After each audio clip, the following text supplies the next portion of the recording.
নমস্কার, তোমাদের সবাইকে আমাদের চ্যানেলে স্বাগত জানিয়ে আজকের ক্লাসটি শুরু করছি। আজকে তোমাদের দেখাবো অষ্টম শ্রেণীর ফার্স্ট সেমেটিক এক্সাম 2024 সালের রায়বাটিন প্রশ্নবিচিত্রা থেকে বাংলা বিষয়ে মডেল কোশ্চেন নাম্বার যে 3 নম্বর সেটটি আছে, আজকে তারই সমাধান করে দেব। তার আগে বলি, বাংলা ছাড়াও আমাদের চ্যানেলে ইতিহাস, ভূগোল, পরিবেশ এই সমস্ত বিষয়েরও মডেল সেট দেওয়া শুরু হয়ে গেছে। তোমরা যারা দেখোনি তারা অবশ্যই আমাদের প্লেলিস্ট দেখে নিতে পারো। চলো আর দেরি না করে এবার আমরা মূল পর্বে চলে যাই। প্রথমেই দেখো, এক দাগে দিয়েছে নিচের বিকল্পগুলো থেকে ঠিক বিকল্পটি বেছে নাও। একের এক দাগে আছে আরব সেনাপতির পটমণ্ডপ দ্বারে উপস্থিত হইয়া আশ্রয় প্রার্থনা করিলেন। পটমণ্ডপ দ্বারে শব্দের অর্থ কি? উত্তর হবে তাঁবুর দরজা। একের দুই দাগে আছে চিঠি নামক পাঠ্যাংশে 3টি চিঠি তর্জমা করেছেন কে? উত্তর হবে সুশীল রায়। এরপরে দুই দাগে চলে যায়, বলেছে খুব সংক্ষেপে নিচের একটি প্রশ্নের উত্তর দাও। দুইয়ের এক দাগে আছে বনভোজনের জায়গা কোথায় ঠিক হয়েছিল? উত্তর হবে ক্যাবলার মামার বাগান বাড়িতে।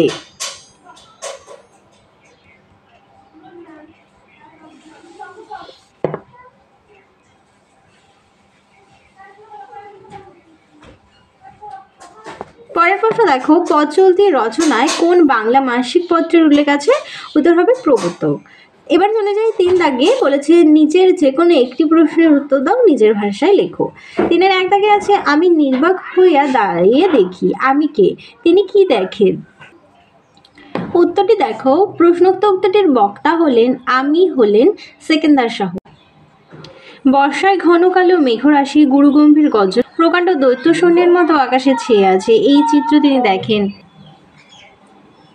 এরপরে দেখো 3-এর 2 দাগে আছে আলিম শব্দের মানে কি? লেখককে কারা এত মস্ত আলিম ভেবেছিলেন? উত্তরটি দেখো, আলিম শব্দের অর্থ হলো সর্বজ্ঞ। আফগানিস্তানের পশতুভাষী পাঠানরা পথ চলতি গল্পের লেখক সুনীতি কুমার চট্টোপাধ্যায়কে এক মস্ত আলিম ভেবেছিলেন।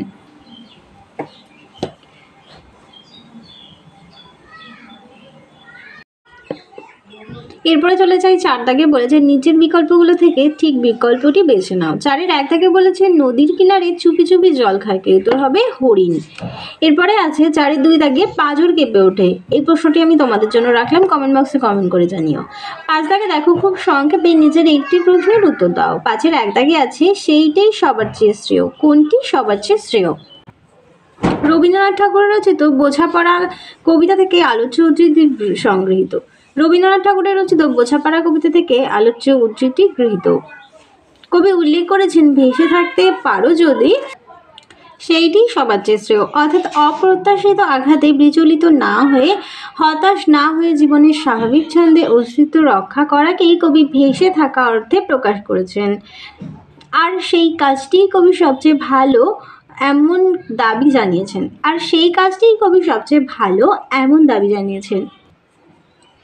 5-এর 2 দাগে আছে পরবাসী কবিতায় কোন দুটি নৃত্যের কথা বলা হয়েছে? উত্তর হবে কত্থক ও কথাকলি।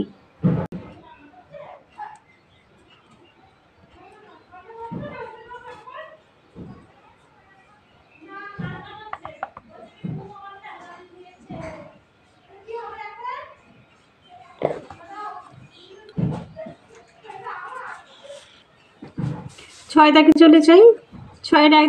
6-এর এক দাগে আছে দুই দিকে বন, মাঝে ঝিকিমকি পথ। বনের মাঝে পথ ঝিকিমকি কেন? কবি বিষ্ণুদেব রচিত পরবাসী কবিতায় দুই দিকে বনের মাঝে গাছের ফাঁক ফোকর দিয়ে সূর্যের আলোয় লুকোচুরি খেলা চলে। দিনের বেলা পাতার ফাঁক দিয়ে সূর্যের আলো এবং রাত্রিবেলা জোনাকির আলোয় দুই দিকে বনের মাঝে পথ ঝিকিমিকি করে।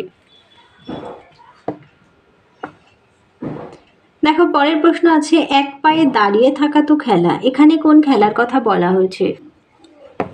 কবি বীরেন্দ্র চট্টোপাধ্যায় রচিত সবুজ জামা কবিতায় বর্ণিত তোতাইবাবু গাছেদের এক পায়ে দাঁড়িয়ে থাকাকে মনে করত তারা এক পায়ে এক্কা দোক্কা খেলছে। উদ্ধৃত অংশে এই প্রসঙ্গকেই নির্দেশ করা হয়েছে।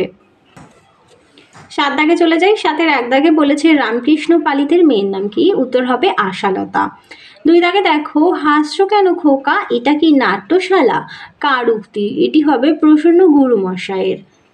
7-এর 3 দাগে আছে দুর্গা কোন ফুলের নলক পড়েছিল? এটি তোমাদের আগেও দেখিয়েছি, পাঠ্য বইয়ের 16 নম্বর পেজে তোমরা দেখবে। তোমাদের পথের পাঁচালী বইয়ের 16 নম্বর পেজে আছে।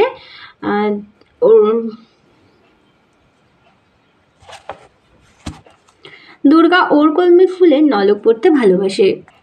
এবার দেখো 8 দাগে চলে যাই। 8-এর 1 দাগে বলেছে চন্দ্রগুপ্ত শব্দটিতে দলের সংখ্যা।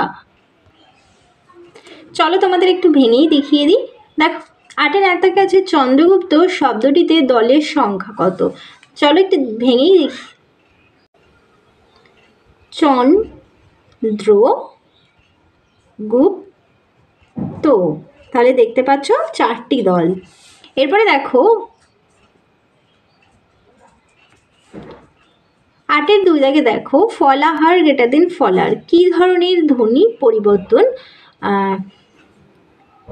ফলাহার গ্রেটার দেন ফলার কি ধরনের ধ্বনি পরিবর্তনের উদাহরণ। এখানে দেখো প্রথমে ফলা হার থেকে ফলার এসেছে, মাঝে হয় আকার, সেটা লোপ পেয়েছে, তাহলে হ হচ্ছে ব্যঞ্জন ধ্বনি, তাই এটি হবে ব্যঞ্জন লোপ। এরপরে দেখো 9 দাগে খুব সংক্ষেপে নিচের প্রশ্নগুলোর উত্তর দাও। 9-এর 1 দাগে আছে অপিনিহিতি কাকে বলে।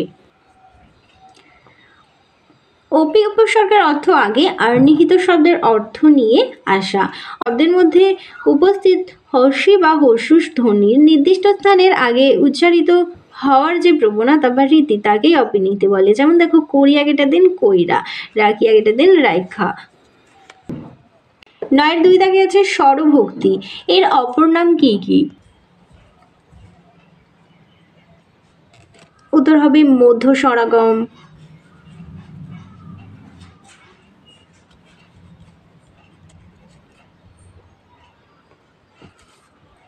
ও বিপ্রকর্ষ। 3 দাগে আছে দল বিশ্লেষণ করো অকালবোধন। অকাল বোধন,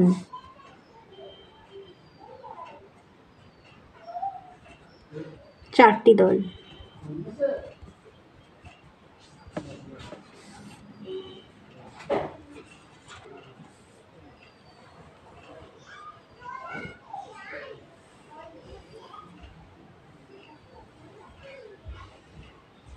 এই ছিল তোমাদের 3 নম্বর মডেল সেটের প্রশ্ন। চলো আজকের মতো ভিডিওটা এখানেই শেষ করছি। ভালো লাগলে অবশ্যই একটি লাইক করো। আবারও দেখা হবে পরবর্তী আরেকটি সেট নিয়ে। সবাই ভালো থেকো, সুস্থ থেকো।